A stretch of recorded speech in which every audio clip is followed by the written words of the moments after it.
এই দেখুন আমার গাছে যে করলাগুলো হয়েছিল সেগুলো এখন তোলার জন্য পুরোপুরি রেডি হয়ে গেছে। তো আমি এই কাঁচি দিয়ে করলাগুলোকে কেটে নেব আর তুলিও নেব।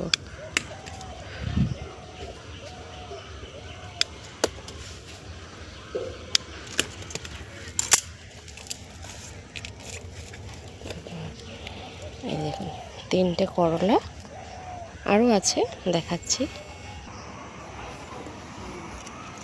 দেখুন এখানেও একটা আছে, আমি এটাকেও কেটে নেব।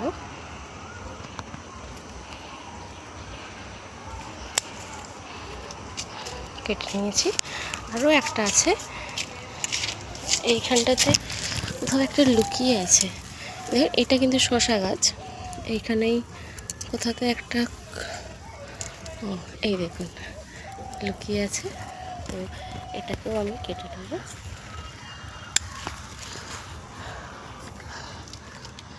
দেখুন 4টে